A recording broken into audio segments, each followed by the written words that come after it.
Hello everyone and welcome back to the Horsey and Fox podcast.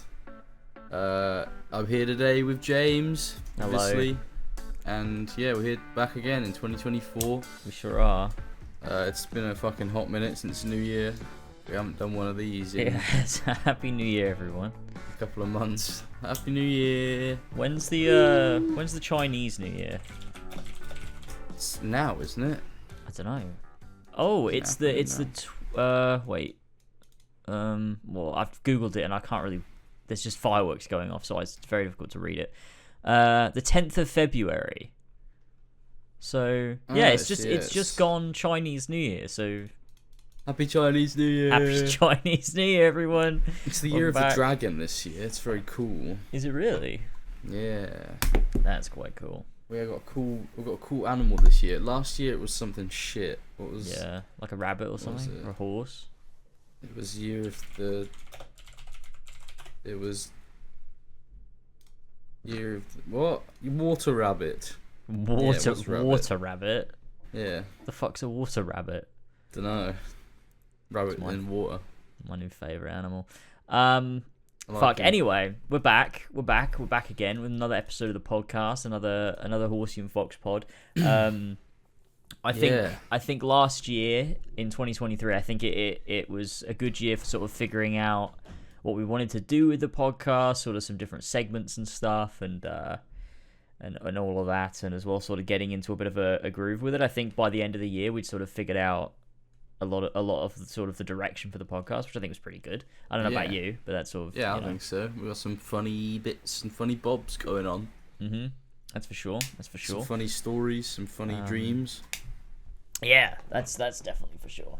But hopefully this year we see where it takes us, see what we do, and we have a good time with it. And I think the plan in general. Because by the end of last year, at the beginning of the year, we sort of had it on sort of like a schedule very similar to Four Pillars podcast. By the end of the year, we sort of did it a bit more casually, which I think was probably better for the podcast with what we ended up doing sort of at the end of the year, with it not being so focused on, we need to make sure we talk about, all these current events and all that stuff. So it's much more chill. It makes for like an actual watchable podcast instead of just like gaming news. Yeah, exactly. So I don't even keep abreast of it anymore. So I'm not a very good source for gaming news, to be quite honest. Yeah, that's fair. That's true. And it's not. I don't even find it that interesting anymore. There are a few things worth talking about. Which obviously we can talk about video games. We still love them. I've got on the list, but I guess to introduce the podcast, to get us back into the swing of things, get us back in the new year and everything. What's been going on with you in the last couple months since we did the last podcast at Christmas? Anything not much big? Anything you want to talk about? Anything at all? I released the Sonic video. Yeah, that is true. It was not long after we did that last podcast, right? Yeah, it was the 5th of January it came out. Yeah. So it's probably like a couple of weeks after, something like that. Yeah. But yeah, that was good. It did better than I expected it to. Still not on 10k views yet, which I'm sure it will hit within the next couple months, but I didn't really expect it to do very well at all. And when I uploaded it, I was like, it's going to do so bad. But over 6,000 views for a Sonic video, I'll take that. Not bad at all. It's one of those things, and you never know in the next couple months. The algorithm could just decide to push it out. You never know with these things. That's true.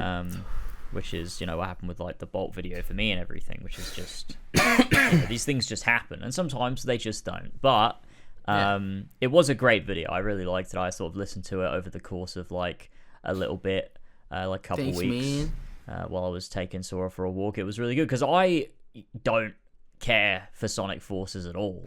So it was interesting. Frontiers. Sorry, I can't remember what the fuck I'm talking about. For Sonic Forces. Yeah, that's true. That wasn't a false statement. But it's true. No, it was interesting to hear because obviously you've become so familiar with Frontiers over the course of the last fucking year.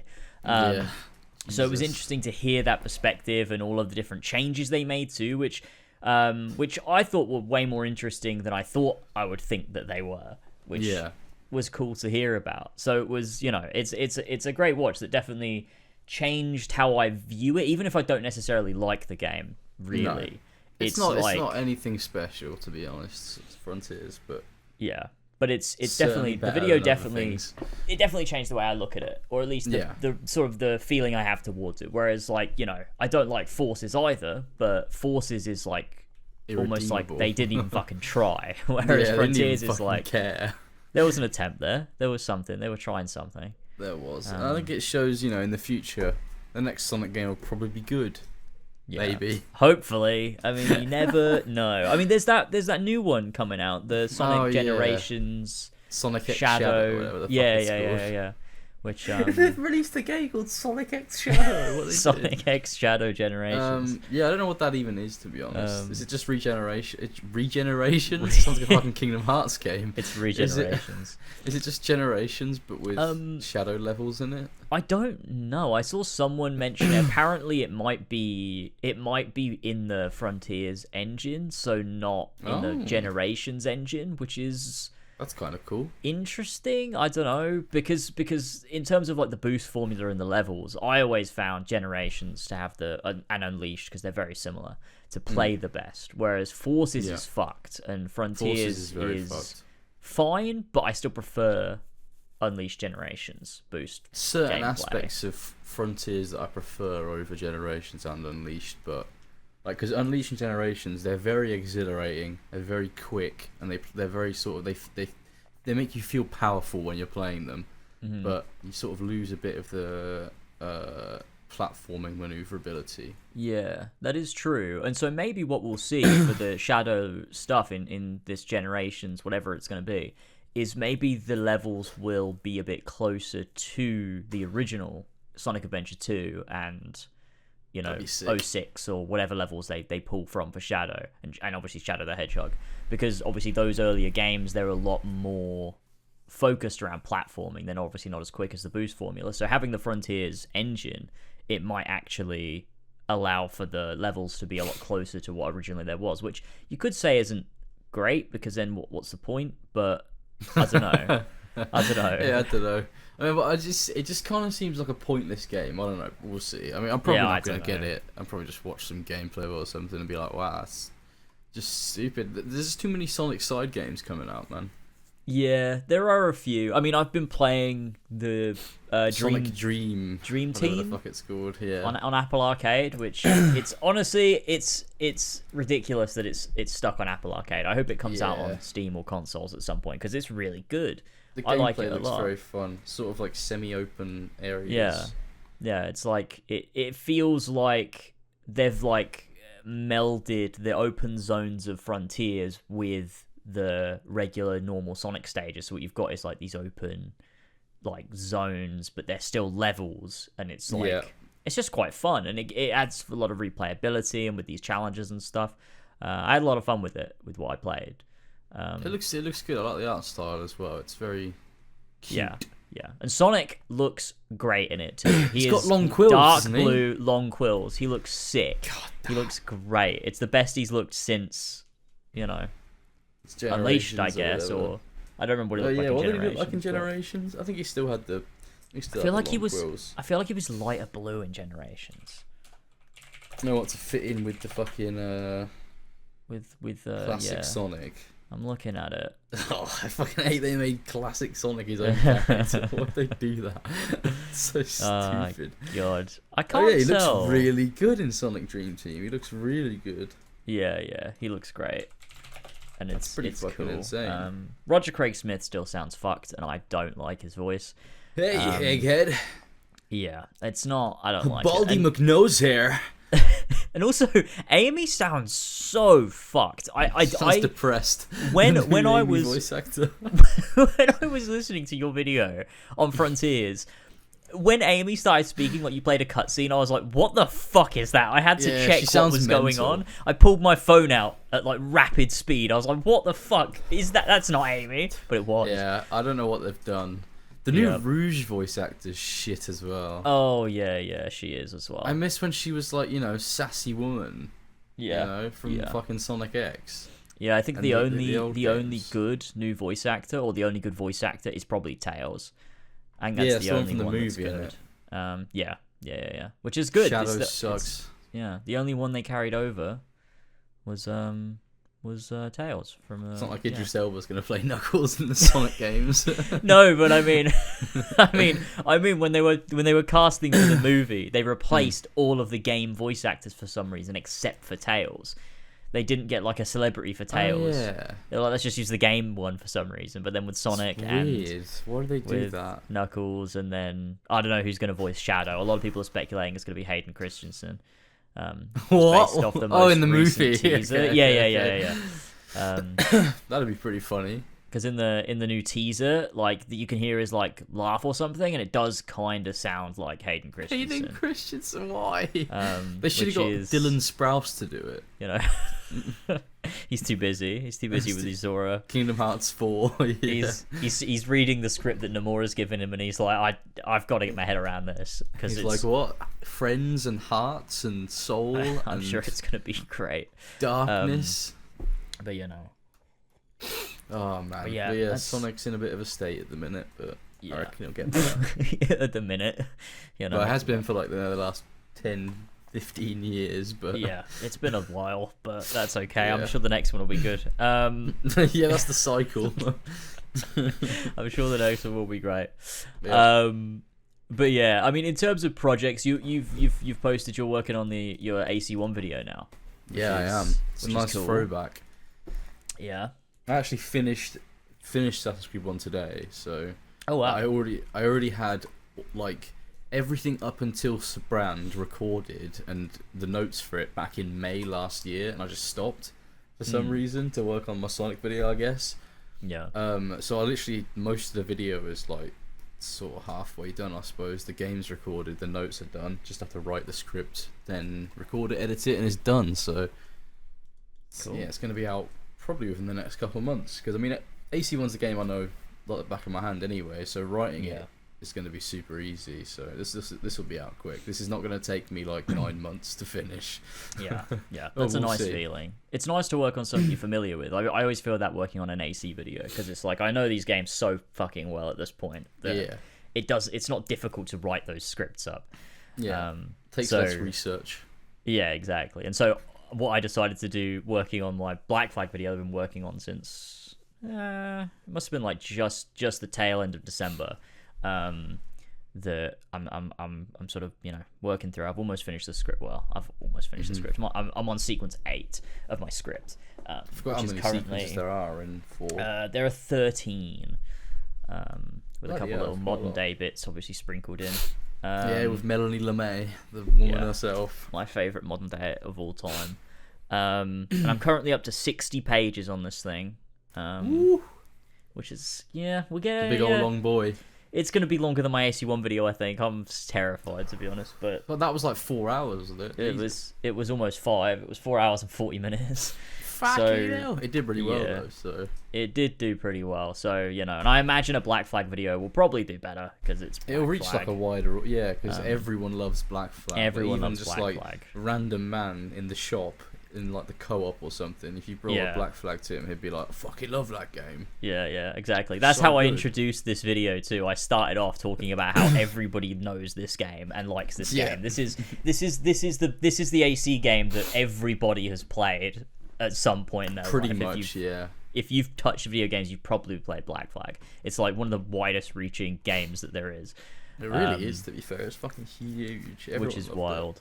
But I decided, because I know it so well, that I wouldn't just do the game. I decided to take this video like really seriously, and I created like a whole syllabus for myself beforehand. And I've been reading a shit ton of historical books and some pirate fiction and some political stuff from John Locke, who was a guy around the time of Black Flag that had a lot to say that I think plays into it. So I've sort of read all these different things and researched all this different stuff so that I can write it and make it all part of the script.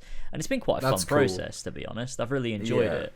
That's like a unique opportunity you get when making an AC video, is to go into the history as well. You've got an excuse to do that, and like the political landscape at the time and stuff. Yeah, and it's just really I'm planning fun. on doing something similar for the AC1 video, like the history of sort of, the cities, cultures at the time, the war, that obviously the crusade that was happening and stuff. It just pads it out, adds more context Yeah, for sure. I kind of wish I'd done this with AC1. I wish I'd kind of done that. But also at the same time, I guess my AC1 video was already fucking long enough. Yeah, true. And it was like very focused on getting across a specific like message. Whereas with this, I find the history of Black Flag is like so integral to Black Flag as a story, because you've got like piracy is such a prime setting for an Assassin's Creed game, especially reading all the history about it. Like, as I was going through, there's this book by Colin Woodard called The Republic of Pirates, which is really, really good, which I recommend everyone should check out, which details the history of the golden age of piracy from sort of Henry Avery through to when Woodes Rogers like sort of ended it all. Bloody Woodes Rogers, classic guy. Yeah, and so there's a lot in there that you read about the real pirates where you're like, oh, there's so much precedent for, like, pirates and assassins are very close, like, ideologically. The only difference is pirates act selfishly, whereas assassins are selfless. And so, but you've still got this mad scramble and rebellion against, like, tyranny and sort of the more sort of authoritarian sort of rule that was, around at the time with, like, the king and everything. And so there's this really nice, like, mirroring of the two, and I find that super interesting. There's a really cool account that I read, which I think is really cool, and I talk about it in the video, between was it Samuel Bellamy or somebody else? I can't remember. Bellamy's a character you meet, isn't he? He's not in Black Flag. I think he's mentioned, and he's in Assassin's Creed Pirates. He's actually an assassin. Oh, he's in Assassin's Creed Pirates. What the fuck? You missed that? It was some mobile game. I don't know. But there's this exchange with him and this other captain where he says something. It's a really fucking good quote. But he says something like, fuck, I can't fucking remember what it is. But it is a really good quote, which I think speaks to sort of the disparity between the pirates and the upper classes. Like, it's really, really interesting to read about all of this stuff. I found it. Sweet. He said, you're a sneaking puppy, and so are all of those who submit to be governed by laws which rich men have made for their own security. They rob the poor under the cover of law, and we plunder the rich under the cover of our own courage. Which I think is a great fucking line. Honestly, they missed a trick. They could have put that in AC4. They could have just had Edward say it instead. That would have been sick, actually. That would have been a great line. I mean, I guess it is a great line regardless.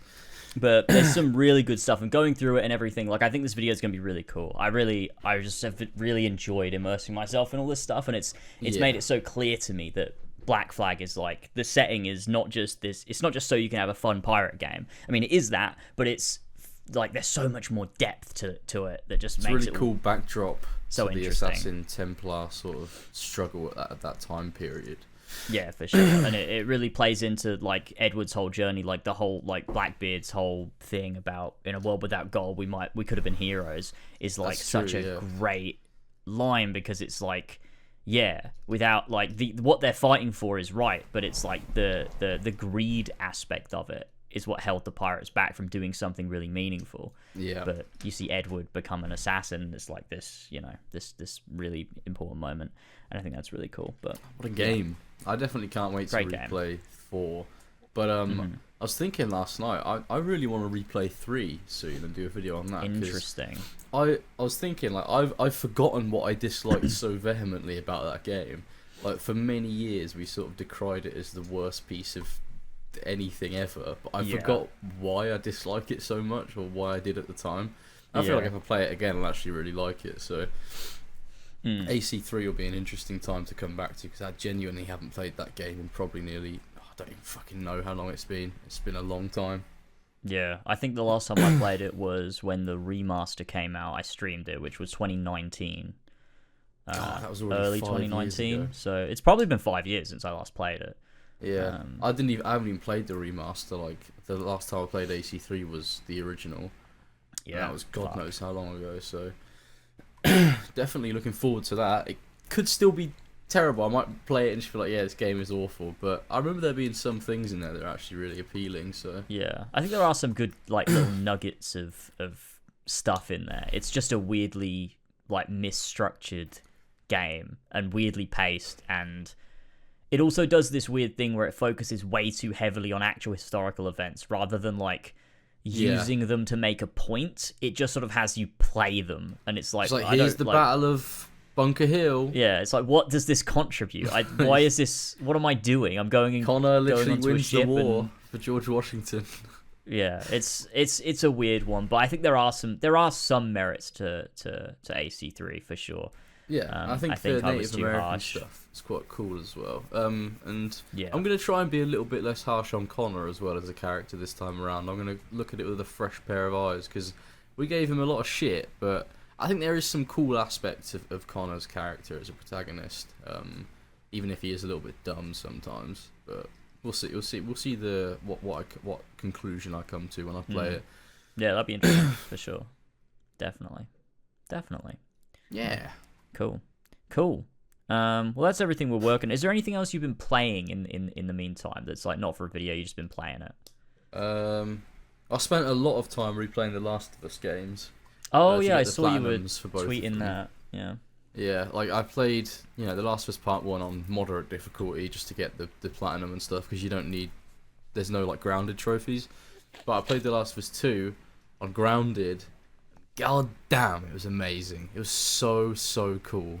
Like, it just felt like I was playing a new game with how it was grounded permadeath as well, but it wasn't permadeath whole game. It was per chapter, so I'd only lose like half an hour to an hour of gameplay at a time. But damn, it was just insane. Like, all the encounters just feel so like, I don't know, anything can go just terribly at 1 minute. Like in an instant. The Hillcrest chapter, is that what it's called? No, Capitol Hill, that's what it's called. It's where you go into the TV station with Dina, like you're on your way there. Oh, yeah. There's this encounter where there's this library full of infected on your right, and on your left is a gas station filled with WLF soldiers. And obviously, if you're playing on moderate, you just like stealth them separately, but stealth is so ridiculously hard on grounded that you have to sort of, come up with some sneaky ways of getting your encounters finished. So I opened the door to the library and like threw a brick outside, so all the infected came flooding out, and just watched as they fought with the WLF, and it was just so satisfying. Cool. Like just this mayhem going on around me, and I was just like sitting there watching it unfold. But yeah, just grounded was insane. It's so good, so many good moments. It just makes everything feel so much more rewarding. Yeah, I'll have to give it a go at some point. Yeah, it's really good. It does kind of feel like bullshit at first, because the stealth is insanely hard. Like the first sort of the first stealth you get to do as Ellie in Jackson with Dina, when you go into sort of like the shopping sort of center thing. I sort of couldn't work out how the stealth works. Like, I didn't know how to take out clickers and stuff, because if you get too close to them, they'll obviously hear you. And in grounded, if someone's alerted to you, you can't grab them whilst they're in the alerted animation. You have to do it in stealth. So it kind of felt like bullshit at first, but you get used to it, and eventually you become an absolute stealth master. And yeah, really good. But yeah, that's what I was playing for a while. Got the platinum for that. I played Kena Bridge of Spirits. Got the platinum for that. Cleaned that up. Oh, it's a classic. It is a very good game. Yeah, it's fucking a nice game. And then after that, I went back and played Final Fantasy 16 all the way through. Oh, yeah. Yeah, you tweet about that too. Yeah, and it is a great game. I can't believe you played it all the way through. Yeah. That sounds horrible. I don't think I could do it.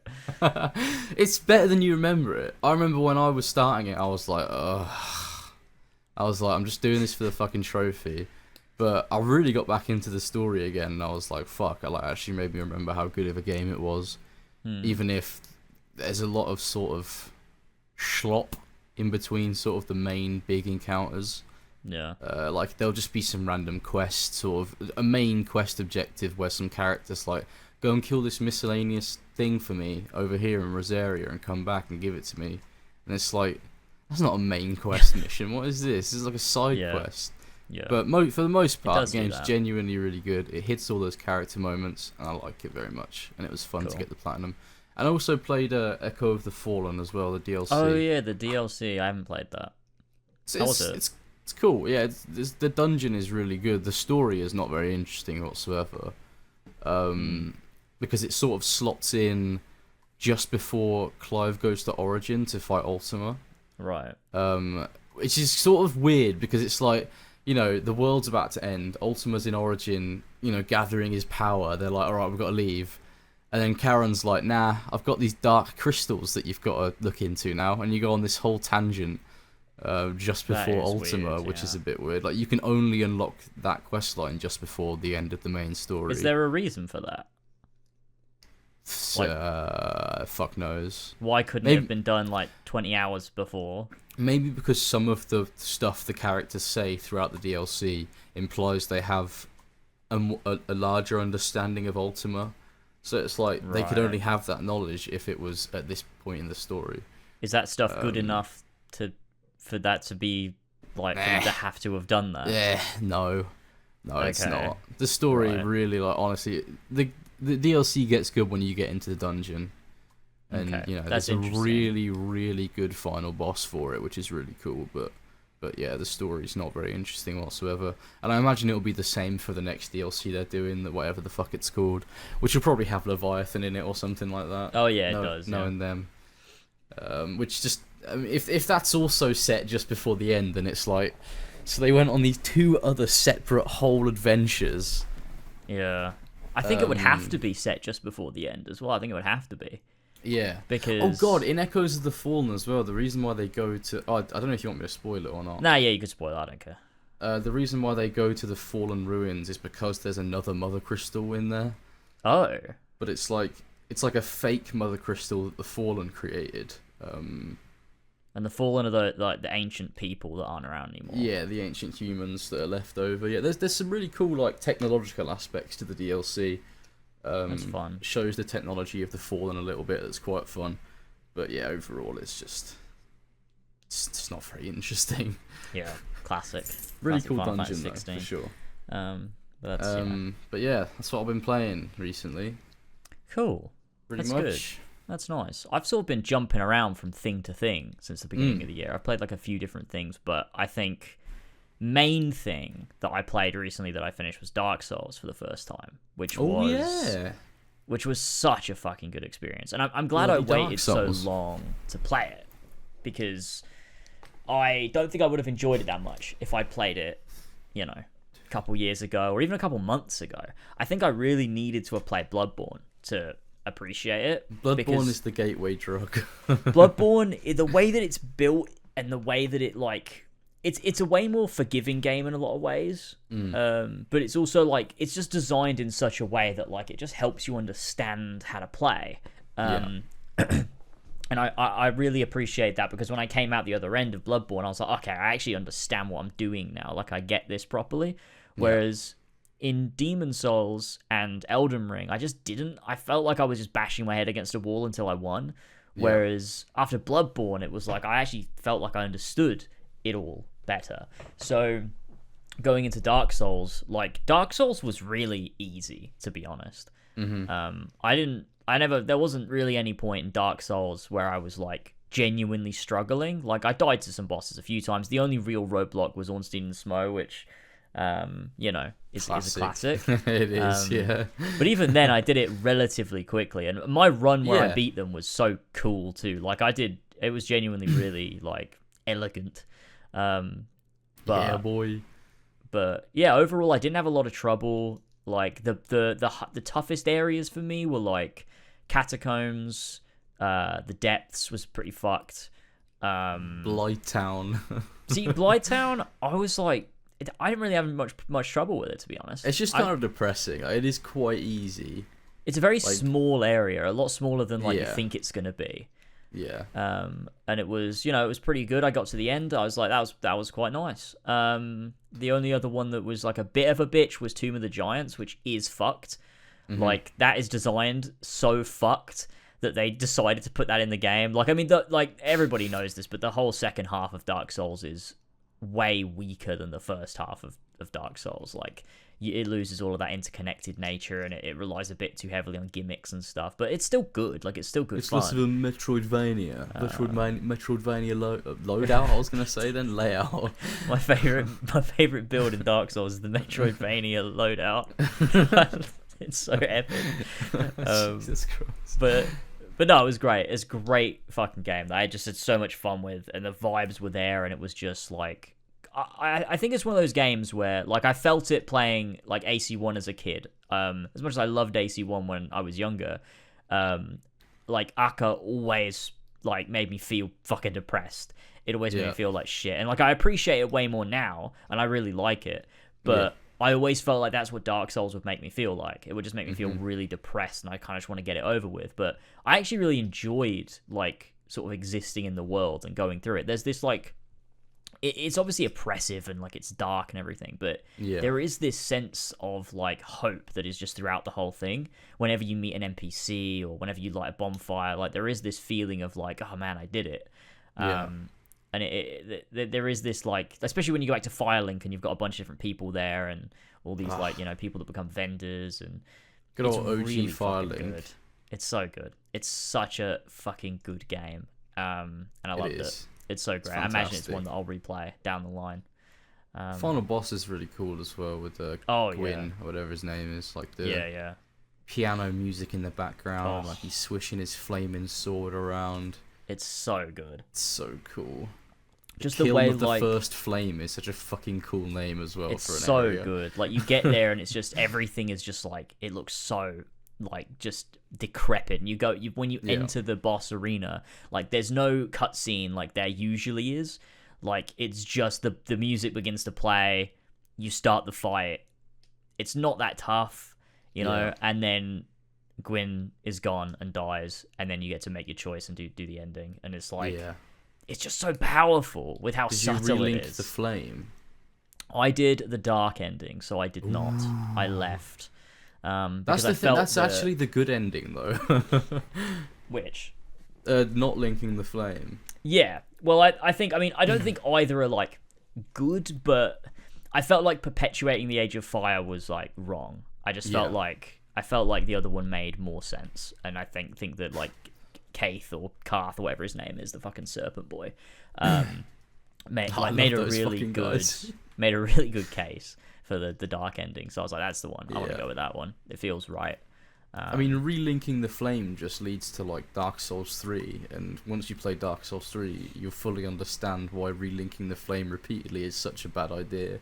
But in Dark Souls 3, once you get around to that, it is like it plays more like Bloodborne, but it obviously feels more like a Dark Souls. I think it's got weaker world like level design than Dark Souls 1, but Dark Souls 3 is a fucking masterpiece. I love it so much. Yeah, I'm looking forward to it. And I think like I think Dark Souls 1, I feel like it's going to be difficult for that to be beaten. I just feel like it's like it is just such a fucking masterpiece. Dark Souls is just like every time a level, like I got through it and I looped around back to Firelink in some way, every single time I was in awe. Like every single time, the way the world is just layered in this just absolutely like nonsensical way that just makes sense is just so like mind-boggling how well it's eventually designed. Your brain puts the pieces of the different areas together and you're like, oh fuck. It's like it's so interwoven. Yeah, it's like it makes perfect sense but no sense at the same time. And it's just this world that feels just sort of just put together in this such weird way, but it works so well. And it's just so great. Really good. Also has great DLC too. The DLC areas for Dark Souls 1 is God, I've not played the DLC at all. It's really cool. And Artorias boss fight is sick. Oh, so Artorias! Very cool. The boy, the Abyss Walker himself. Fuck, I've never played the Dark Souls DLC. I've never done the Artorias boss fight. Oh my god, it was great. I literally just know of him from, like, you know, lore videos and stuff. But yeah, that's the real way to experience Dark Souls. Artorias in Dark Souls 3. A lot of the themes and like the stuff brought up in Dark Souls 1 comes back around in 3, which is really cool as well. Yeah, that's gonna be interesting. Obviously 2 is like its own fucking random thing that's set, like, I guess in between Dark Souls 1 and 3. I mean, it's hard to tell when they're set, because kingdoms rise and fall over like the sort of generations between the games. Yeah. And it's like a completely different world. I haven't played 2, never played it. Yeah. It's the only Souls game that I haven't played, but I definitely will get to it. Sekiro as well, you gotta get onto eventually. Yeah, I do need to do that as well. I think my plan is I'm gonna go through the Souls games, then I'm gonna play Elden Ring again, because it's like this sort of, you know, it's very close to being a Dark Souls game, while obviously being, you know, its own thing. And I think it sort of will be this sort of like culmination point of like, hey, now I've played all these Souls games, let's play Elden Ring, and then I'll do Sekiro, because it is so, you know, different in a lot of ways. It is. It's so, oh god. But Sekiro it looks great. Is something special. It really is something very special. It looks really, really cool. I've always enjoyed the, like, whenever I've seen footage of it, the whole, you know, obviously the parrying and that very fast-paced nature of it. It reminds me a lot more of like a Kingdom Hearts, in that it's so cool. In the way that it's like structured, and I think that's going to be, you know, pretty cool to give it at some point. Some of the hardest bosses in the series as well, for sure. Like the skill ceiling in Sekiro is insane.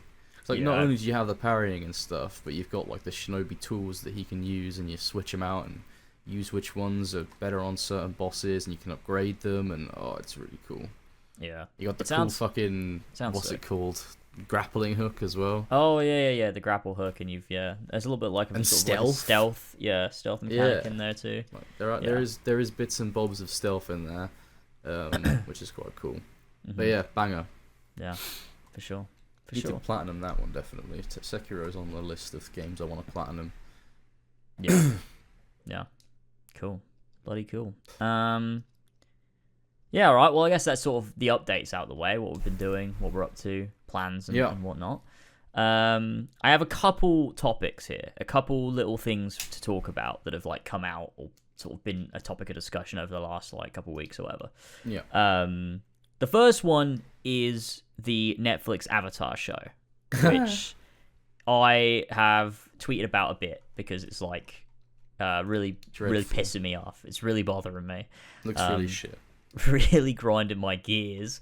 What have you seen of it? Have you seen the trailer or just stuff on Twitter? I haven't seen the entire trailer. I've seen like isolated bits of it.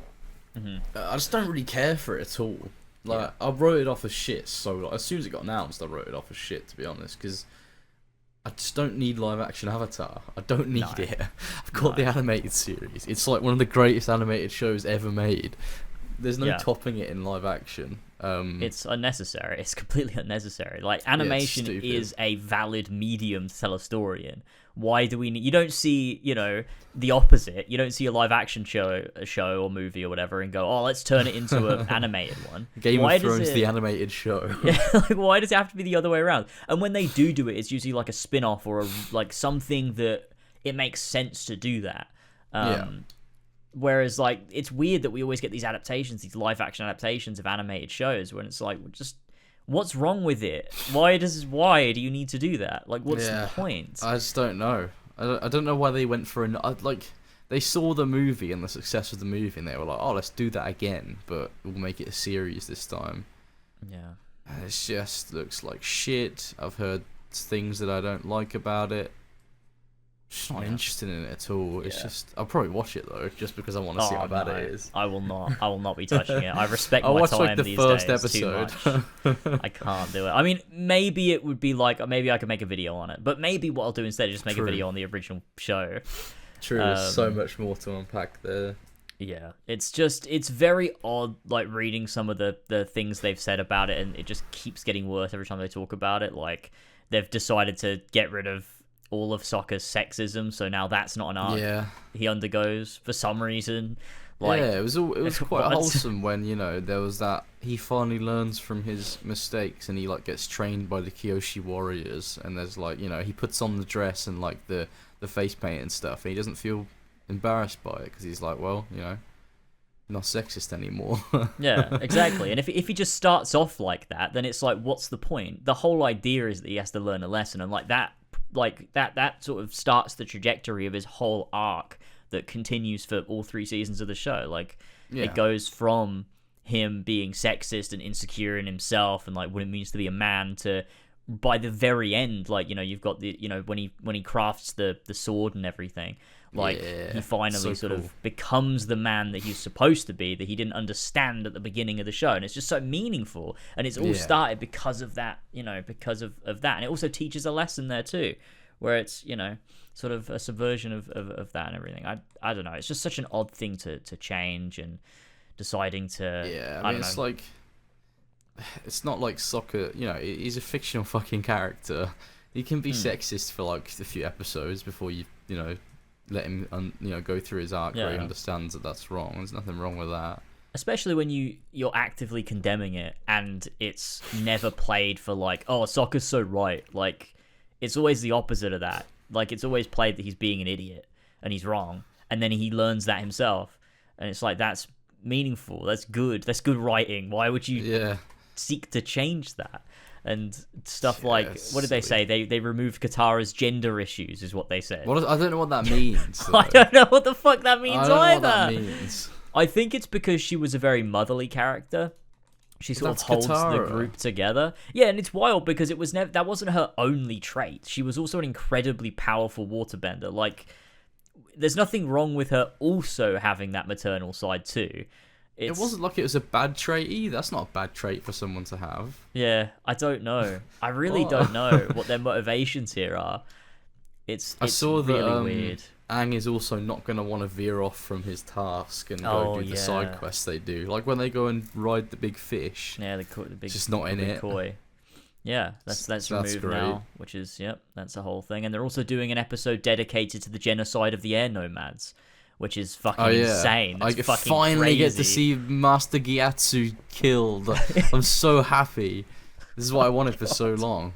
I always thought they should show us his death. I think it's so much cooler they do it in the show, how when he goes to the air temple, he just finds Monk Gyatso's corpse, like, surrounded and that's when he by Fire Nation soldiers. Activates the Avatar state, and Katara has to calm him down. It's a great moment. It's so good. Like, he activates the Avatar state and then has a massive flashback where he sees Monk Gyatso dying. I don't need to see it.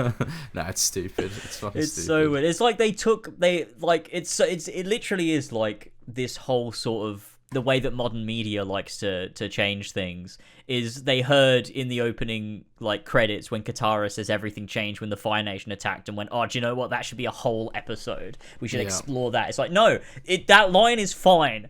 That's fine. That's all I needed to know. I never sat there watching the Avatar show and went, oh, but I would love to see how this happened. No, it doesn't matter. It doesn't matter. I can't think of anything less boring than just watching the Fire Nation massacre a bunch of people. It's like, you'd use that for something so much more entertaining. Yeah, and it's so much more meaningful seeing the mark that they left on the world rather than seeing them make that mark in the first place.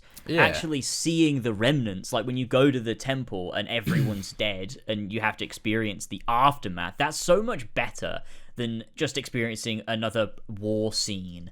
Like, it's seeing the effects on the normal people of the world in every nation, and how the Fire Nation has affected everything. That means a lot more than just seeing the war and seeing them just blow stuff up with fire.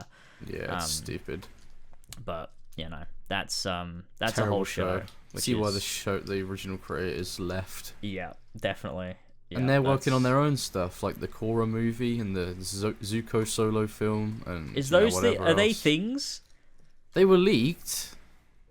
I have not heard this at all. I've not seen it, but I've not been wired in to any. It was a couple years ago. I think I believe Zuko is getting his own film set after the events of what's it called, Avatar, and Korra's also getting a film as well. That's kind of terrifying, but it could be good. If it's the original creators, then I believe they can probably do anything. Yeah, it's the original Zuko movie from Avatar Last Airbender Studio, confirmed in January 2023, apparently. Well, I love Zuko. I mean, to be honest, just animate the fucking comics where it's set after the show. I'd fucking watch that. Where they're looking for Zuko's mother. Yeah, that would be cool. Just do that. I'd be happy with that. Yeah. Yeah, that could be cool. I mean, it's a thing that already exists, so it's not like they're just fabricating something for the sake of it. It's like, Yeah, it's a story they wrote like a long time ago now. Yeah, and it'd be nice to see it realized as an actual thing. It'd be nice to see the gang again. It would be cool. But I think most of all, I'm just really excited for whatever the new thing they make is. When they do a new Avatar story, who's the new one they're going to focus on. And God, after Korra, and the only Avatar they can contact is Korra.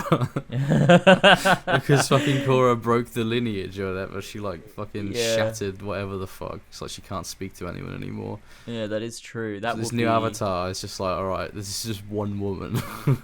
Yeah, I do wonder how they'll handle that, or whether they'll just go in the opposite direction and be like, oh, one that was like ages ago in the past or something. They could do, yeah. Maybe. Who knows? I don't know. It'll be interesting to see, but, not interested in the Netflix show. Absolutely not. No, not at all. It's terrible. The fuck out of here. Yeah. So there's that. There's that big piece of news that was relevant to me anyway. It's good. But the other thing I wanted to bring up, and this is a big piece of news that I think is fucking mental, which is the whole Xbox. The death of Xbox that we're currently seeing. What, a bunch of Xbox games are going over to PlayStation? Is that so basically what's going on is Indiana Jones, Starfield, and whatever else, the plans are for them to be coming to PlayStation. They've also removed all of their Xbox branding from a lot of these games too. So it used to say like play it on Xbox. An Xbox Game Pass as well is now been just being called Game Pass. Okay. And so it feels like Xbox have realized there is absolutely no way they can compete and keep up with what Sony are doing, with the way that they develop AAA games, because it is just, I mean, it's unsustainable for Sony. Like we saw in the Insomniac League, like they're thinking of splitting Spider-Man 3 into parts because they cannot make the money back because they spend too much making games. And it's fucked. It really feels like a repeat of what happened to Sega in the early 2000s, where they released the Dreamcast and they just sort of just ended up becoming a third-party publisher. True, yeah. And it does feel like that's the way Microsoft is going now. That we might not see another Xbox. That is a shame. I do like the Xbox. I mean, the 360 was one of my favourite consoles. Yeah. It's a shame to see them go this way. Yeah. They fucking bought Activision Blizzard for no reason. Well, the thing with that is, and I mean it will be beneficial for them probably, is they're still going to make games. They just now don't have a platform that is just theirs, other than their subscription service being Game Pass. But so weird. So that's fucking weird. What? So they're just gonna have Game Pass for PC now, and they're not gonna release probably any more PlayStation. Xboxes. Game Pass for PlayStation. I imagine they're gonna do what EA does and Ubisoft have done. And if there's no more Xboxes and they don't have their own thing, then it's like, well, they'll just let PlayStation have Game Pass subscription on their platform too. Taking away all Xbox exclusivity just won't exist anymore because Xbox play is Halo gone. on PlayStation. Well, yeah, that's another thing. It looks like that's going to happen too. Like that's one of the ones. God. Indiana Jones, Starfield, Halo. They're looking to bring those first of all to PlayStation. Oh God! Which is just it's genuinely mad to think about that we, in a few years' time, it's really is going to be Xbox is going to be gone as a thing. It's just going to be Microsoft Game Studios and their Game Pass subscription service, but Xbox is all gone. That's quite sad. I don't like that. No, I don't like it either, and it's PlayStation's the competitive fault. Nature. What are PlayStation doing? It's just because they make games that are too good. it's because of what they've done to AAA games. Because you look at, nobody can compete with PlayStation. It's just not physically possible anymore. Nah. They spent the entire PlayStation 4 era building up all of these games, but then they just kept pushing it. And it's like, it sort of began, I guess, in a lot of ways with something like The Last of Us Part 2, I suppose. Trying to have this, every little detail had to be the best in the industry, in terms of fidelity and everything. Yeah. And then you see them just do it with every new release. It's like everything's got to be the best. technical product there is. And nobody can keep up with it. Like I said, not even Sony can keep up with it, because at a point they're going to stop turning a profit on these games that cost hundreds of millions of dollars to make. And so I don't know what's going to happen. Like, I feel like something's going to give at some point. And this is Xbox bowing out. But what is Sony going to do? Because they can't keep making games like this. They're too expensive.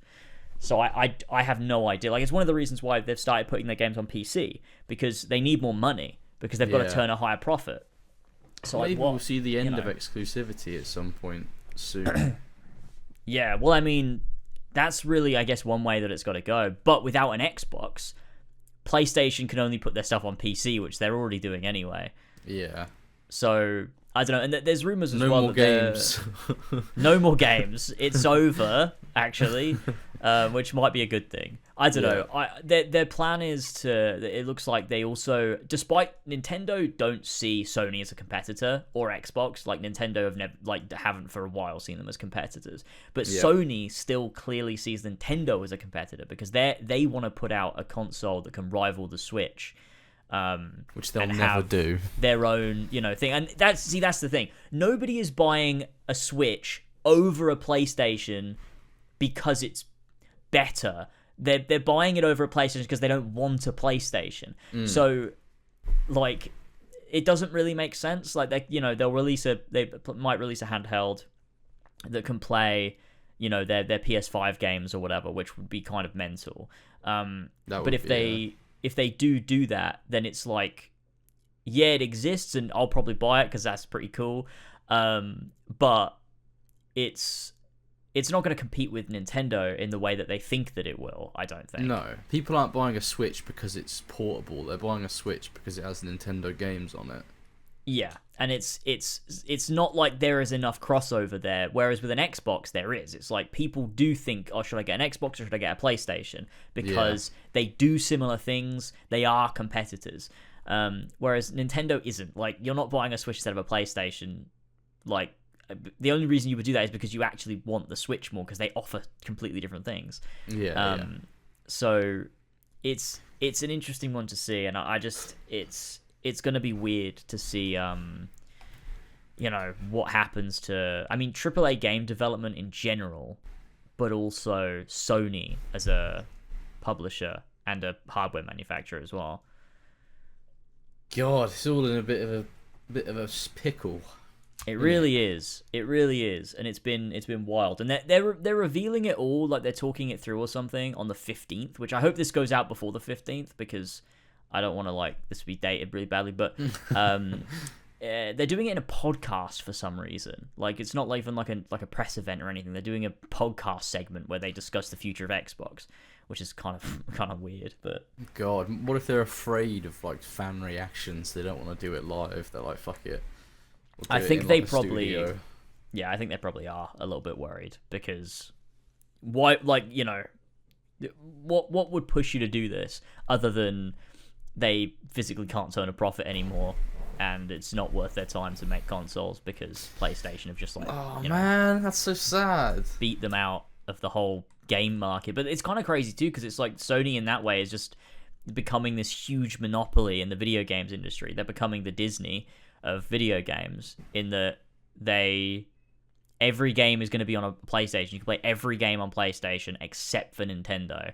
And so it's like PC exclusives, which is very rare. But yeah, and so there's no reason not to get a PlayStation, and it's like it is just wild. And I think it's like, you see every time a new game releases from a AAA third party publisher, everyone will compare it to a Sony exclusive game. You get people comparing it to Ghost of Tsushima or The Last of Us, something like that, and it's like, yeah, nobody can keep up. Nobody can make games to the same scale and fidelity that Sony do. There'll be 20 million videos on Twitter of people shooting puddles in The Last of Us 2 and comparing it to a new game and being like, it's not fucking good, is it? It's shit. Yeah, and it sucks because it stifles creativity and it harms the entire AAA industry, because Sony just have too much money and can pump in so much to create these games.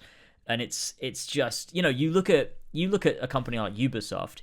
In 2009, they were making industry-defining games. In 2024, they absolutely cannot keep up. Their games are dog shit. They look terrible, like graphically, mechanically. All of it is just, they're just slipping back every single time they put something out. They cannot keep up with the way the industry is moving. And nobody that's can. One of the biggest studios as well with the most money. Ubisoft's insane, like huge. Exactly. And you even look at, you look at EA and what they've put out. Their output has been so much lower than it used to be, and it's because I think they're trying to keep up with Sony, but they can't. And you look at something like Jedi Survivor, and it's a great game, but people are still going to compare it to stuff that Sony have put out and be like, well, it's not as good. And it's like, no, it's not, because nobody can keep up. And I just think you're going to see this like fucking implosion at some point, where maybe out of the ashes of the video game industry, there'll be a bunch of indie developers that pick up the pieces. Yeah, I mean, that's what I was thinking about. Like, if Sony crumbles under the weight of what they've built, then we'll be left with Nintendo and just a bunch of indie developers. And maybe we'll just see video games, like, reset and start again. It'll be like the reset of a universe. Yeah, and it'll be interesting to see where things go in the next couple of years. God damn it, I don't want Sony to crash. I got loads of platinum trophies, alright? I need them to be good for more years, alright? So I can brag about them. That's true. I've spent too many hours getting them. I do wonder, like, how they're going to cope with it, though. Because, like, they can't keep making games that cost this much. But at the same time, if they make games that are not as detailed as what they've done before, people will pick up on it, because that's their thing, is making a game that pushes forward graphics and stuff and realism. And so it is just completely unsustainable. So I just don't know how to start charging more for games, I suppose. I mean, yeah, that's the thing, charging more for games, and like their plan with potentially with Spider-Man 3, which is splitting them into parts. I would rather just pay more instead of just don't split it into fucking parts. I would rather they just don't try to push the envelope with every game, because sometimes you just don't need to. Yeah. Maybe improve some of the gameplay aspects, but it doesn't need to reinvent the wheel when you're creating a sequel to something. Yeah, and some things don't need to be the most graphically realistic thing ever. And don't get me wrong, it's really fucking cool when you do that. Like, The Last of Us Part 2 is incredible in its detail and realism and simulations of, liquids and whatever else is in there. Like, it's incredible. Yeah. But you don't have to, if it's going to be such a big problem that either we're going to have to be paying a lot more money, or you're going to have to split it into parts, so I'm going to have to pay like $120 for, one game, because I've got to buy it in parts or whatever. Fuck off with that shit. Let's get simpler games. Yeah. Maybe stylized simpler games. Simpler different games. art styles. Yeah. This is an opportunity for more creativity instead of everyone going for photorealistic blockbusters. Maybe we can dial it back a little bit. Yeah. More to the sort of era of sort of in the middle of the 360 era, where games weren't this crazy, like, I don't know the word, like, they're such a scale now compared to like back in the day. Like, you think of a game like The Saboteur. Yeah. There were games like that coming out all the time back in the day, whereas now it's like everything's so massive and so expensive and so grand that comes out. You don't get any sort of those middleweight games anymore. Yeah, it feels like a lot of those games, because The Saboteur was a AAA game, but it doesn't feel like it in today's like landscape. It feels like definitely like a one of those middle of the road. It's not an indie game, but like it's sort of in the middle there. It's like AAA games have kind of killed either you're an indie game or you're a big AAA game. It feels like we've lost those AA like middle releases, and so it's just like I feel like it's just gonna get worse, because it's affecting all games, because everything releases broken and unfinished now, because nobody has the time or money to polish things to the level that they need to compete with what AAA games are like supposed to be. Yeah. And so like you get the Suicide Squad, which is the live service model, all fucked up, and they have to make them live services because they need to make the money back on the games that cost way too much to develop. And so everything is just like it's like cannibalizing itself. It is crumbling. And AAA gaming is just fucking cooked. Damn it! It's all The Last of Us' fault. Yeah, it is. I mean, The Last of Us. You got to remember, and this is crazy to think about. The Last of Us 1, games weren't like that before The Last of Us 1. Games No. were way more video gamey. Not often Yeah. did you get games that were like The Last of Us 1 until Yeah. that happened. And then afterwards, everything was like The Last of Us 1. Yeah. Everyone's trying to go for that story, sort of movie-ish, sort of... Yeah. To be fair, Ghost of Tsushima, that's the game that didn't have like a budget of like 60 million or something like that. It was a super small budget for Ghost of Tsushima. I think it was a lot smaller compared to what Sony was putting in. Studios spending their money on then? Because if you can make Ghost of Tsushima for that little, I mean, it costs like $500 million to make Halo Infinite. That game fucking sucks. Yeah. Well, I don't know if that was true. I feel like that was not be true. I feel like that was not true. Hyperbole. But it was reported. It was reported, but it might be fat fucking cap. But yeah, The Last of Us Part 2 was $200 million to make. That's insane. Was mental, and nobody can really afford to do that. But they're still trying to compete nonetheless, and so it's just very messy. It's just the whole thing is a big mess, and Xbox have clearly realized they're like, we just can't keep doing this. It's not possible for us. We're gonna lose money. So they just decided, pretty much it looks like they're just going to pull out and start slowly, like, stagger releases. And it's like, Indiana Jones will come out first on Xbox, but 6 months later it'll be on PlayStation. And Starfield's going to be on PlayStation once the DLC's out. I'll fucking take that. But Get the platinum on Starfield now. You are sick. You are mentally ill. You need help. I love trophy hunting. Oh my god. Well, you're gonna love Final Fantasy VII Rebirth then, when you go and you beat 500 epic fiends across the map so that you can get the epic trophy. What does that mean? I'd love that. I love that shit. Even if I have to farm the same enemy like 100 times, I love that shit. God. It lets me turn my brain off and listen to a podcast. I could just fight something. Well, that's definitely what you'll be doing playing Final Fantasy VII Rebirth. That's for sure. Yeah. Turning your brain off is definitely... It's gonna be a great game. I'm gonna love it. Yeah. And it's gonna make you see that I love it. Yeah. I'm gonna go, oh my god, I love Zack so much. I'm gonna start crying when Zack shows up on screen. Can you not wait to unlock and unfog the map with 60 to 70 Remnant Wave towers? What is it? Open world? Unfog the map? What? Yeah, you unfog the map with Remnant Wave towers, and then you go and do the side quests and collect the crafting materials. It's a Remnant Wave tower. Yeah, exactly. What is a Remnant Wave tower? That's a really good question. So it's not hub based like 7 Remake. No. It's a whole big seamless open world that has. It's like these zones are connected by areas, but there's still these big open spaces. Like you've got the Junon region and the Nebel region wasting and the money. Cosmo Canyon This is region. why video games aren't sustainable. They're fucking wasting money making an open world. It doesn't need to be an open world. Just create a little fucking hub I can run through with fun music. I'll be happy. You can make a world feel open without it actually being open. You can do a linear game that still gives you the sense of scale that you could. I mean, that's what Final Fantasy VII is. Like, it's not an open world game, but it feels so free when you finally get out of Midgar. But it's like conveyed in such a different way. Open world. I can't believe they've done that. Yeah, I mean, there's also the Queen's Blood card game now in Final Fantasy VII Rebirth. Ooh, what? Card which game? I thought you'd like that, you fucking bitch. It's like Gwent. Yeah, every game needs it now. Every game needs it. I'll take it. This is what Final Fantasy VII was all about.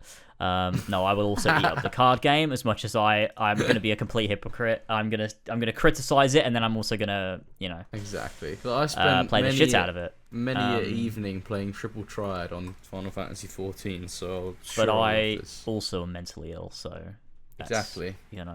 That's just me. I reckon I'll like Rebirth. I'm sure you will. I'll have a good time with it. I'm planning on replaying 7 and getting the platinum soon. Yeah. Wait, 7 as in 7 or 7 as in the bad 7 one? Remake. Okay, yeah. Yeah, that's really sad. I'll play those old games at some point. Who cares about Final Fantasy 7 OG? Final Fantasy 7 is a masterpiece. It is a masterpiece. It's a fun time. I had It a good changed time with it. Video games forever. It changed my life. Quite, but it did a lot. It changed JRPGs forever. It is a beautiful game, and it's being massacred, but that's okay. It'll be. I can't wait to go do all the viewpoints and then fight all the fiends and then use the chocobo to find two treasures buried by rabbits. That's gonna be really cool. Is that? That's that one of the gameplay? It's one of the trophies. I don't know what the fuck that means. Oh, they've released a trophy list. Okay. No, it got leaked. Oh, okay. You can also gather world intel at 50 separate locations, so that's really cool. Gather world intel. Yeah. Every single world region has a proto relic as well that you have to obtain. What's a proto? Don't know. I don't know what any of this is. Proto relic. I can't wait to collect all 100 proto relics. It's crazy how I've played Final Fantasy VII and I'm reading these trophies and I don't know what any of it means. It's okay. Find Betty's cats. If only that were a trophy. God, man. Rebirth makes me yearn for remake.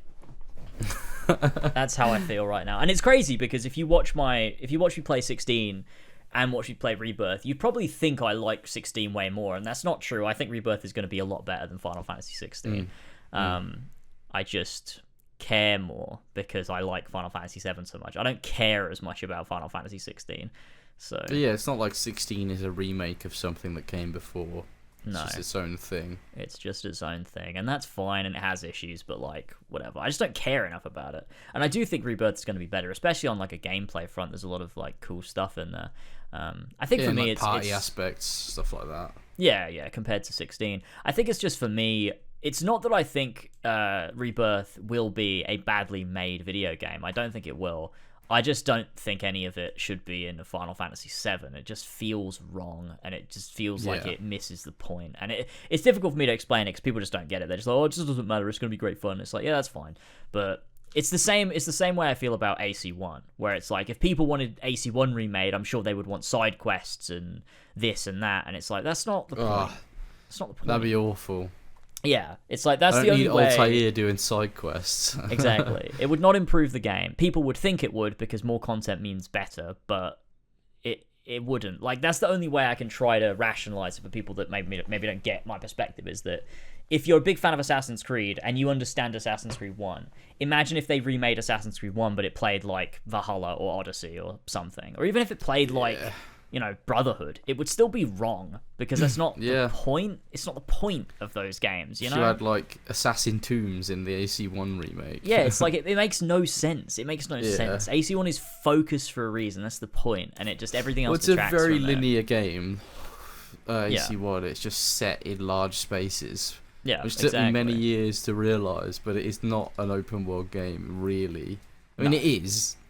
But it is in a sense, but it's not. It's very similar to like a Mafia 2 in that regard, exactly. or an LA Noire. Yeah. Where it's like the world exists there, but it's not a traditional open world game. Like you're always focused on your objective. You're not veering off and doing other stuff like ever. The only side content in that game is Templars and fucking flags. Which everything else is useful for the main story. I would say they shouldn't have been in the game either. Those Templars and flags, they shouldn't have been in the game. Which they weren't. Originally, they weren't intended to be in the game. But I think it was like one of the game dev's sons played it, and like they wanted it, so they last minute put in the flags and the Templars or something. It's fucking stupid. Which is stupid. They shouldn't have been in the game. It adds nothing, and it. I mean, you could even argue that the Informer missions could have been taken out as well and replaced with something else, and it would have made it better. You probably could have adjusted those potentially. It's an interesting one. I think I've always found the best investigations are the eavesdrops, interrogates, and pickpockets. Those are the best 100%. Ones, I think. The informants are like. There's an element of like I like how it works to like characterize how the assassins view Altair across the course of the game. Yeah, but I don't know. The missions themselves are like whatever. Very gamey. Some of them are fun. I like some of them, especially towards the end of the game. There's like this strategy for as you go around. It's like how do you take out the set of guys the best way that you can. I quite enjoy that. Really fucking tough one in Jerusalem just before the Maria sort of assassination. It's fucking horrible. It's like those drunkards or those mentally ill men everywhere. smashing you up and stuff, and it's like, fucking hell, I'm just trying to assassinate these lads. Yeah. Leave me alone. I got fucking stuck. It happened to me last night. There was like 7 Templars I had to assassinate for this Informer mission. I took them all out, and I was climbing a box, and as I was doing the running animation up the box, one of those fucking dudes smacked me, and I fell, and like lodged inside the box and couldn't get up or move or anything, so I had to close the game and go back into it again. Oh, that is classic. And I had to restart the fucking mission. Oh. That is classic. AC1 does have some jank. Usually, it's not. Usually, it's actually perfect, but it does have some jank. It is very good. Did you know? I didn't include this in my video, so you should include this in your video. Is the those guys, those like deranged men, they only show up after you assassinate Garnier. They're not in the game before that. So it's like after... it's showing your impact on the world. Yeah, like they're now just roaming the streets. They're not in the hospital. Yeah. And so it's That's like, really actually, you fucking did cool. make a negative impact on the world by killing him. It's like, yeah, he had to die, but at the same time, like, you haven't actually helped the people that are left behind now. So it's like... this, and then they then actually fuck you over when you're playing. Yeah, they and so it's actively like, do you in. Yeah, you have it's like a tangible effect on your own progress.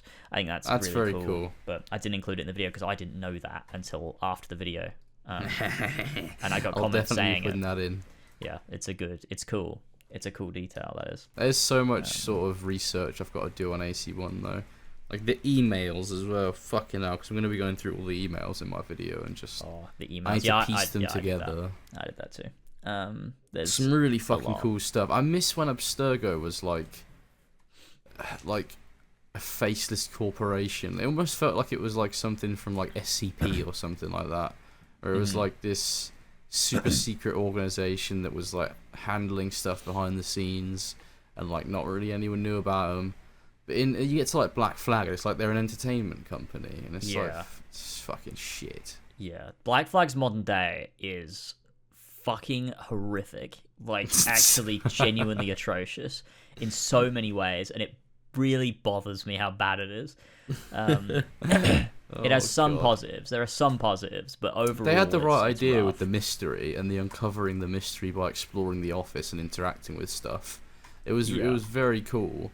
But the issue is that there's no emotional connection for you. Because, No. like, who am I playing as? What is their motivation? Why are they doing this? yeah, like- and it's they never speak, they never say a single word in the entire game. No. Like your character. It's so odd. It's like the only reason I can think that this person in this office would be hacking these computers is if they were a really big fan of Assassin's Creed, the video game. Yeah, they played the previous 3 Yeah. installments, or 4, I guess, and they were like, wow, I need to uncover the secrets of what happened to Juno. Yeah, I need all the lore. They really need Assassin's Creed lore for some reason. It's like, why are they doing this? They just got their new job. Stop hacking things. What the fuck are you doing? Just fucking play the cool pirate game and get paid for it. Like, why are you doing this? Why aren't they reporting John from IT at the first...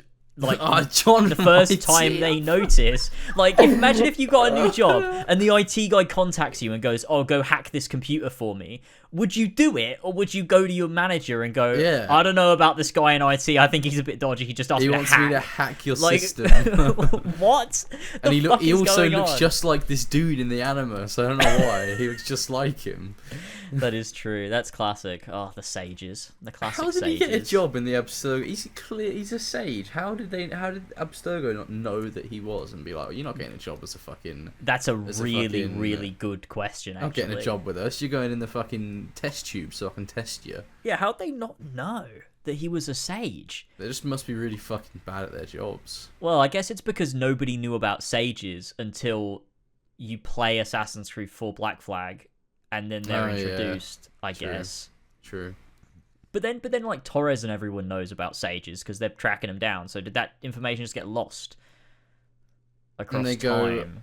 Oh, has anyone ever told you look like Woods Rogers, the pirate? No, Woods like, Rogers no. is not. Woods Rogers is the guy that hunted the pirates. Bartholomew Roberts is the one. Why are they Who both is the called sage? Roberts? They're not.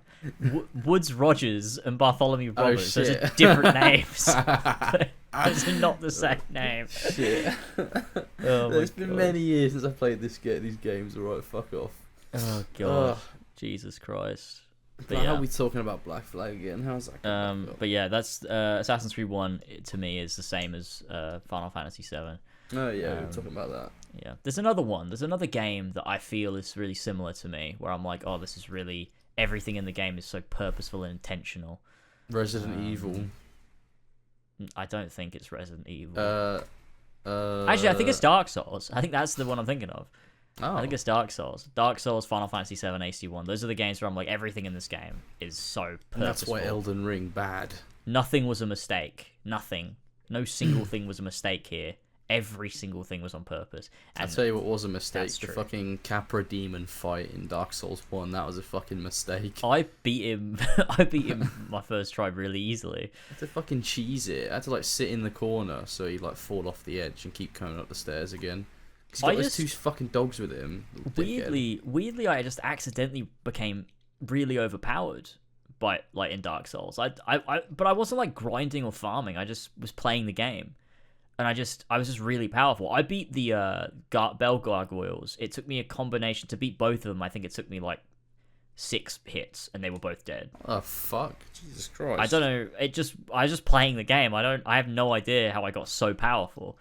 Damn, but you spec your skills real well. It was, it was good. I mean, I just sort of pumped a lot into dexterity at the start, and then I pumped up my endurance and stuff, and got Havel's ring, and then I just was wearing like way heavier armor than I was probably supposed to, so I was able to tank shit too.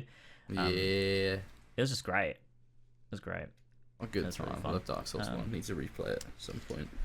But yeah, those are all the topics that I had anyway. I don't know if you came prepared with anything. Yeah, I sent them in the Discord. There's 3 news articles that I found on Sky News. Amazing. And they're great. Are these all from this year? Oh yeah, they are. Yeah, they're all recent. Okay, cool. Oh my god, fantastic. All right, this is the Foxhole segment. This is down the Foxhole. Yeah, welcome. I have the little jingle that I'll play here. Oh, down the Foxhole. What was the jingle? It was you go it's you like howling or something. You go down the Foxhole. What? Why did I howl? Foxes don't even howl. That's the thing. Wait, hang on. I'll send it to you. I have the wrong with me. I have the audio file here. Oh shit! The last thing I googled was a bull nakud. He's my favorite. My favorite man. He's my favorite target in the game. Nice big fat man. There you go. There it is in Discord chat. That's the jingle. Okay, let me listen. Oh, okay. It's like a little barking sort of thing. Yeah, it's like a little fox sound. I don't know what. I don't know about barking though, because they don't even bark. They do that weird like. Do they? No. Sounds like Sora. One. Yeah. Oh yeah, I suppose like a kind of like a scream. Yeah, foxes. Oh god, when you were around the other day, when you guys came round and Sora was making loads of noise, I thought it was a baby downstairs, or like a cat had somehow got into the house or something. I don't know what the fuck was going on. Oh no. And I was like on Discord with my friend, and he was like, "Jules, do you have a baby in your room?" Yeah, that's just what he's like. He loves to squeal and scream like a little bitch. Ew. Yeah. Ew. That is true. Alright, okay. Alright, down the story. Dog rescued from shipping container in Texas port after being trapped for at least 8 days. Whoa. Little doggy. Connie the container. I thought that was going to be his breed then, but no, it's not a breed. It's the container. That's my favourite dog breed. Container. That could be a dog breed. Yeah, he's actually a Belgian container. A Belgian container. That's what it sounds. It does sound like a dog breed. It does sound a bit like a dog breed. Yeah, I'll give you that. Connie the container dog was heard barking and scratching at the walls of a container at a port in the Houston, Galveston area by Coast Guard inspectors, who then had to get it lowered by a crane before she popped out. A dog trapped in a shipping container at a Texas port for at least 8 days has been rescued. A group of Coast Guard inspectors were randomly inspecting shipping containers at the port in the Houston region last Wednesday when they heard barking and scratching coming from a container high up in a stack, according to the US Coast Guard. The container was about 25 feet in the air and had to be lowered by crane before the dog, which rescuers have called Connie the Belgian container, could be freed. Sharing an update on social media, the USCG said, when they lowered the container and opened the door, a dog popped out. This sweet girl was trapped in that container for at least a week and was tired, hungry, and very happy to see her rescuers. The Coast Guard members gave her water and brought her to a local animal shelter for further care. US Coast Guard officials determined Connie, who was dirty and skinny when she was freed, had been trapped for at least 8 days with no food or water. Oh my god, how'd she survive? She's based. 8 days? Is that even physically possible? Yeah, I mean, it must be. If It she must had be because something it happened. if she had some but... form of water, maybe she was able to lick something up. Yeah, maybe. She's a crazy dog. The organization's Facebook account said the container was from the Houston Galveston area, but it's not known precisely where. It was filled with scrapped vehicles, though thought to be most likely on their way to be sold for parts overseas. Officials believe Connie was therefore most likely in a car in a scrapyard before it was picked up. Oh my god. Yeah, I was just thinking that for a second then. If she hadn't been found by the inspectors, they added, it would have most likely been another week before the container Connie was in would have arrived at its destination by cargo ship, meaning she would have been without food or water for 2 weeks. Oh And that means she would have died. Yeah, that's for She's sure. so cute. Look at that picture of them holding her. Look at her. She's so sweet. What a sweet girl. The marine inspectors took Connie to the Pasadena Animal Shelter before she was transferred to the care of a Forever Changed Animal Rescue representative on Friday. FCAR says Connie weighs 30 pounds, which is slightly underweight, and has tested positive for heartworm, a serious disease among pets caused by a parasitic worm, and will need treatment. The rescue group, which is based in Virginia, said Connie would be flown to Manassas Airport on Tuesday, from where she will head straight to the vet for a full examination. The group will then start work on finding the amazing home that she is so deserving of. It is added that she is incredibly sweet and very shy and scared of her new surroundings, as to be expected. Oh damn. There's a little video of her at the top as well. There it is. It's 21 seconds. Watch it just be a fucking slideshow. It's taking forever to buff. Oh wait, it is a Oh full no, it video. is a thing. All right, count us. All right, 3, 2, 1, play. Ow, ow.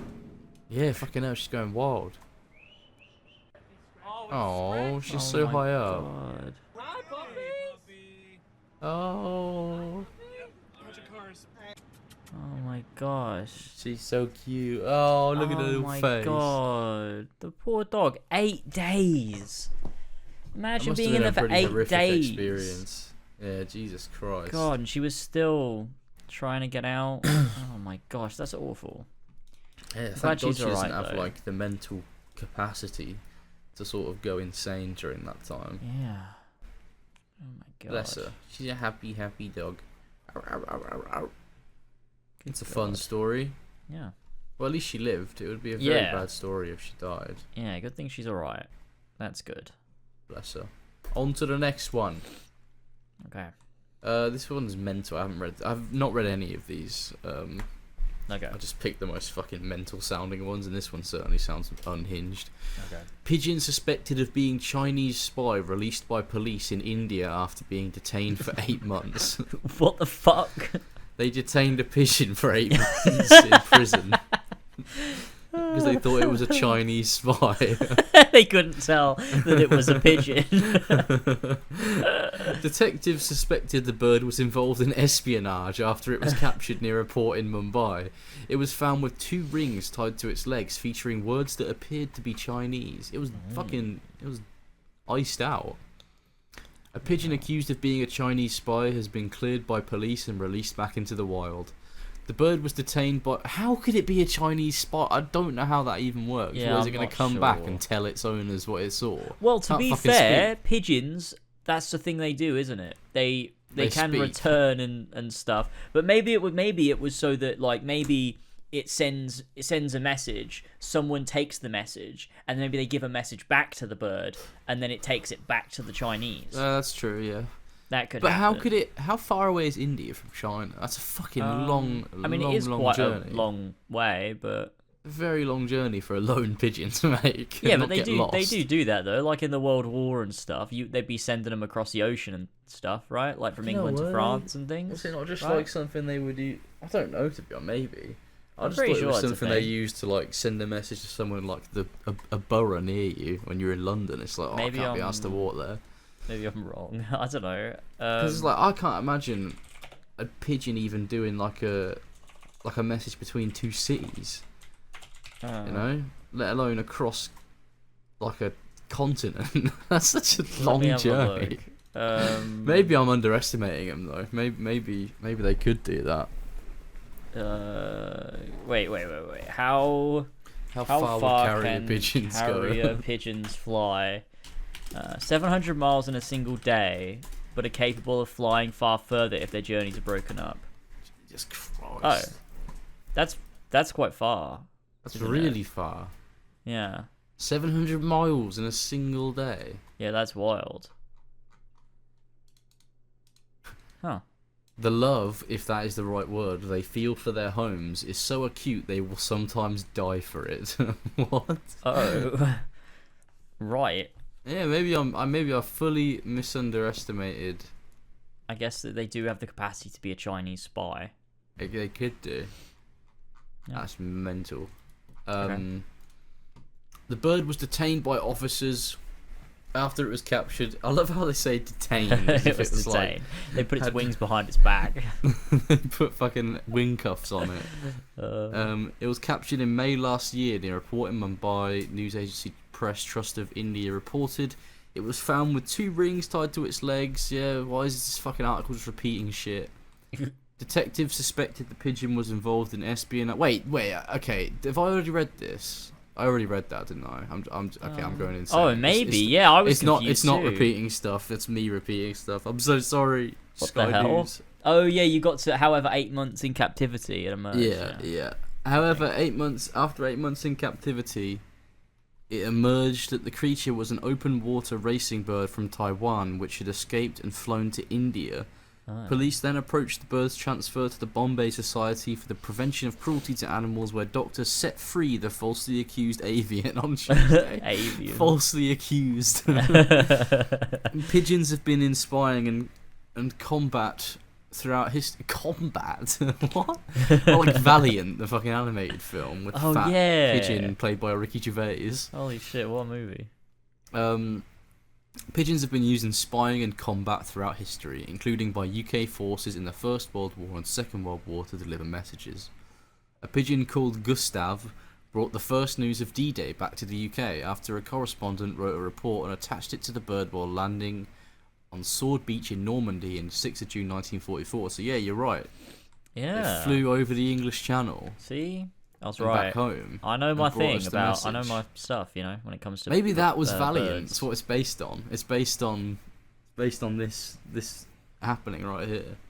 The Based on a true story. the Chinese one. No, Gustav. Oh, wait. Yeah, it is, isn't it? It must be. I don't really remember the film, to be honest. There's a lot of fighting in it, actually. I feel like it's just World War II, but if birds were people instead. No, But because I there like are to think- people, are there not? I don't think there's people in Valiant. Valiant.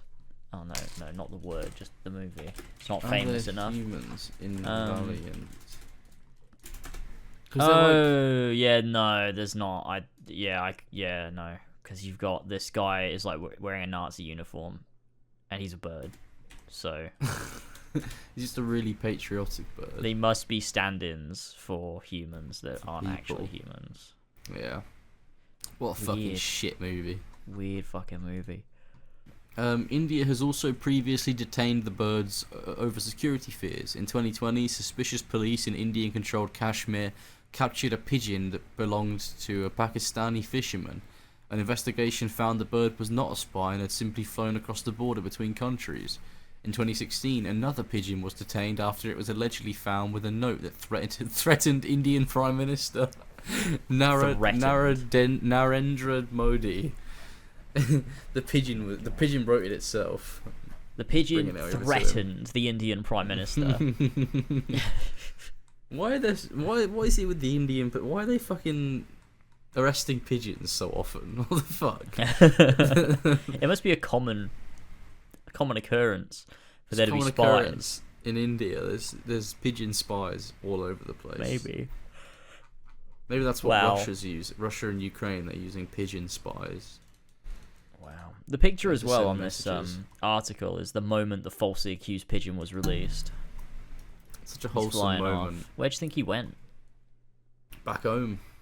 Back to China to give them the information. He was the whole time. He was secretly, really was a Chinese spy. Oh god, he was like, oh, you should have known when you saw the 2 rings on my feet that had Chinese lettering on it, and now you've doomed India. He's like, the boys are going to be laughing about this one when I get back to China. He's like, I'm going to go to prison if the troop chat gets leaked. Why the fuck is China spying on India? Do they have a war that I didn't know about? China's spying on everybody. Okay, yeah, that's true, yeah, like through TikTok. But like, why would they specifically be using pigeons to spy on India? Why are they worried about that? Because if I saw a pigeon, I would not immediately think, oh, China must be spying on me. Well, it's because it had the 2 rings on its feet. But if I saw that, I wouldn't think that. I don't know. I just think it's like a, Chinese thing. How close is China to India? They're quite close. Well, I mean, they're relatively close in the terms of, like, the world, but...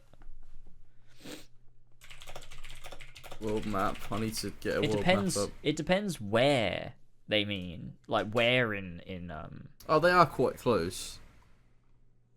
I mean, I guess, yeah, northern China is very far away from, like, southern India, but...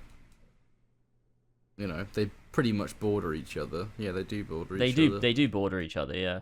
But obviously, like, actual China... Not, like, obviously not actual China, but, like, the part of China that's, like... Where the government would be, obviously, is not actually, like... I mean, it is close-ish, but, like, not... It doesn't border India, obviously. The home base of the Chinese government is actually in a pigeon coop. It's actually... Maybe it's just like the movie Valiant. Maybe everyone in China, they're all pigeons. Sure, I've never been there. I've never been there, so I wouldn't, India certainly knows better than me. I certainly wouldn't know. Exactly. I mean, to be fair though, the Chinese like president or whatever is Winnie the Pooh, so that doesn't make any sense. Wait, what? He looks like Winnie the Pooh. Does he? Yeah. What's his name again? It. Chinese president or whatever. Oh, I can kind of see it. He really doesn't like it when people say he looks like Winnie the Pooh. Oh shit! I shouldn't have said that. That's okay. I said it. Oh, okay. I mean, I agreed with you, but yeah, if you want to come get me, you have to fight and get down with me on the street, lad. That's me speaking to the Chinese president. Oh man, he doesn't understand a word of it. He sends an army of pigeons at me. Classic China. Love them. All right, that's that one. Do we love China? I thought China was bad. I love China. I love China. Do you want me to come over there and be a Chinese TikTok creator? I guess you do have to say that, don't you? Love if China. you were to say anything else, it would be God. The streets in some of these Chinese cities. I'm just on Google Maps looking, and like, oh my goodness, they're just mental. I don't know what this place is called. Chengdu. Is that a major city? It's quite a big one. It looks like. Chengdu. Yeah, looks like a large guy. Although I've never heard of it before. But if you go to like right at the center, it's like the streets are just like it just looks mental. Cyberpunk. It does. It looks like this is what I imagine Night City looks like. Yeah, Chinese cities are fucking insane. Just like, oh, and I can't do Street View here because they don't have it. Because there's like that was where like soldiers were killing innocents. I can view like specific like spots that are like 360 pictures. Yeah. But there's no Street View. Not surprised. Yeah, because China is scared of us. A little bit dodgy. A little bit. I'm not sure about China. They're a bit odd, aren't they? Well, not the average Chinese person. I'm sure they're fine. No. Regular Chinese people, obviously, yeah. No. Good lads. Government, no. Yeah, a little bit dodgy. Dodgy blokes. Crazy. Could be worse, though. You know? It could be worse. Could be North Korea. Could it be worse? I don't know if it could I mean, as, you know, as governments go, China, not the worst one. There are fucking bad, though. Pretty bad. But I would say that, yeah, North Korea is probably worse. Yeah. Well, is China more powerful than North Korea? I think they are, aren't they? Yeah. China's one of the most powerful countries there is, right? I think they are. Because every country is like in debt to China in some way, in some insane way. Yeah. I mean, I'd also probably say Russia's maybe, you know, government. Russia's up there. A bit worse. You know, just because they are actually like at war, so they are currently.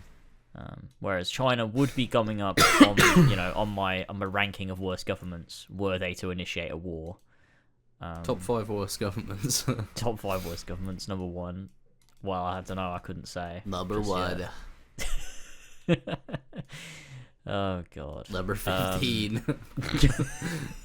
Jesus Christ. Okay. Next one. Let's finish this shit off.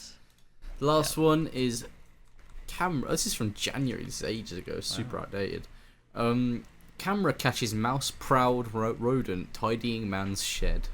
Wow. Welsh tidy mouse has been sneaking into 75-year-old Rodney Holbrook's shed in Powys every night since early October. A mouse-proud rodent. Alright, I'm not going to read that. It's just the fucking title again. 75-year-old Rodney Holbrook, who lives in Powys. Don't know if that's how you pronounce it, but it's a pretty funny looking name. Where is it? Don't know. Probably Wales. I'll have a look. It is Wales. It's got to be Wales. Yeah. Oh yeah, it says Welsh tidy mouse as well. Oh, I just assumed that was the type of mouse. I did maybe you can have Welsh mice in other places. I see. He's a keen wildlife photographer. Wow, that's lucky. Oh, bloody hell, got tired there. But he got more than he bargained for when items in his shed were mysteriously put away at night. I've got a little box where I got some nuts in that I can feed to the birds, and I got lots of other food in my bins and things, he told Sky News. In that accent too. Yeah.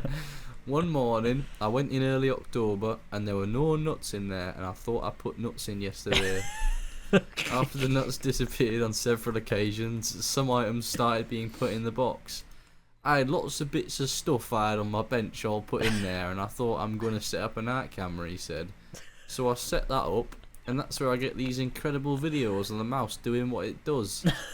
The rodent named Welsh Tidy Mouse might not be a resident of the shed, according to Mr. Holbrook, but he's there tidying every night. I haven't found out how he's getting in, so I don't think it's actually living in there. It could be, he added. While the tidy mouse may be the cleanliest culprit, it's occasionally joined by some friends. It's only the one doing it, but I've had one video where I saw 2 on there, or 3 counting the one tidying up, Mr. Holbrook added. He will eat the odd 1 or 2 nuts. I think that's what it's doing, is piling things on top of it to hide them. This is what I think is happening, to hide the nuts from other mice or anything that might want to get into his stash. Despite receiving advice about what Mr. Holbrook's resident cleaner could tidy next, he is keen for the mouse to carry on as normal. I'm just leaving it as it is. People have said to me about putting things in to get some sort of funny videos, he said. I don't know why I read that last bit in his accent. But I just leave it naturally. Just naturally let whatever's going to happen. He seems like quite a chill guy. Blimey, what? That is the most boring article I've ever... Fuck off! It's a mouse cleaning his shed for him. That's sick. Who the fuck reported on this? Thomas Evans. Why? There was nothing else he could have written an article about. No, this is what he wrote the article about. Honestly, my God. If I was a writer for Sky News and I got to write about that, I'd be fucking ecstatic. I wonder how you can become a writer for Sky News. There's no way you need any sort of qualifications. Yeah, because I don't know. What one of them was just plagiarised, we found last time. So I wonder if I could apply for a job and get a job here and just write really shitty articles all day and get paid for it. That'd be incredible. His Twitter is just Yeah. There's nothing on there that sort of like, you know, indicates that he's a specifically talented writer or anything like that. There's a video of the mouse though that we get to watch. Oh yeah. The video. This will add some good needed context. This is taking ages to fucking buffer again. Okay, yeah, I'm ready. Alright. 3, 2, 1, play. Oh, wow. A mouse has been caught tidying up at retired postman's garden shed. Wow. He's jumping about. What's he doing? He's not very good at this. He doesn't know what he's doing. He's just putting things in. He's tidying all of it up. Who fucking hired this man? All of the pegs going in the box. He's a good boy, Welsh tidy mouse. Yeah, look at him. It's so funny.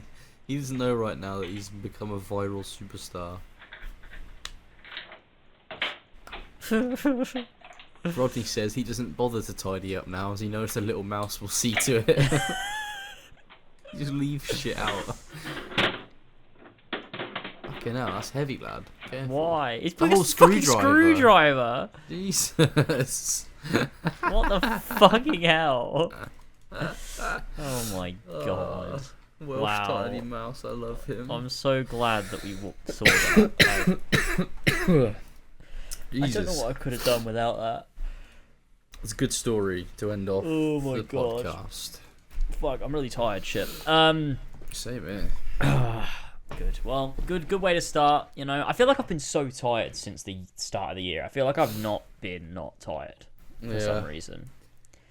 I'm a sleepy man. I feel like I've had no energy, behind on everything. I don't know what I'm doing.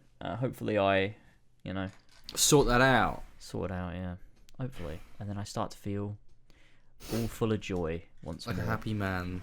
A happy and joy boy. and energy and everything. It'll be great once the clocks go back, forward, whichever one it is. Whichever fucking one Yeah, it is. in March, so we get some more daylight. That'll be good. That will be nice. I am very over the winter now. I think I was over it when it fucking started. Yeah, I know. You're just a hater. We don't get snow anymore, so it's pointless. That's It's true. Autumn, but worse. We don't. It's global warming has just ruined everything. It has. Yeah. Yeah. Whereas autumn, you got the nice leaves, You do. and it's not as cold. Yeah, that's Nice. true.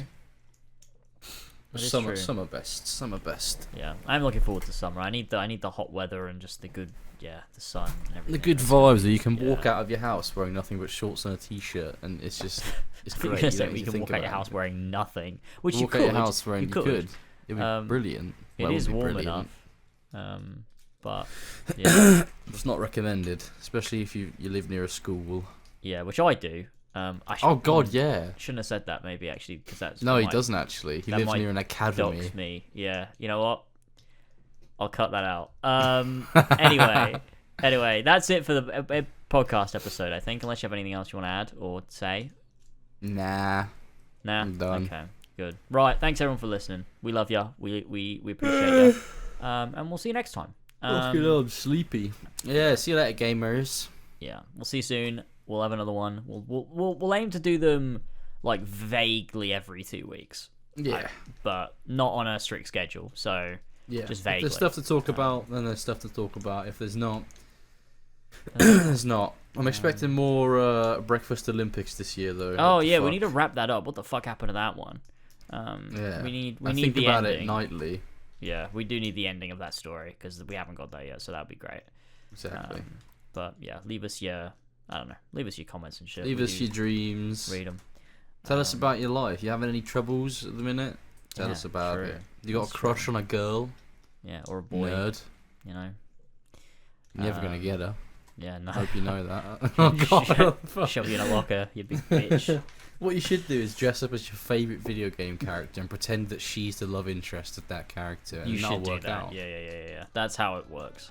Yeah, Yeah. that'll do it for you. That will do it for you. That's that's an official thing. That's how love works. That's definitely true. That is how it works. Fucking hell. Cool. All right, that's it All from right, us. We'll gamers. see you soon. Catch you later, everybody. See you Have a good later. one. Stay safe. We'll see you soon. Bye bye. Bye-bye, everybody. Bye-bye.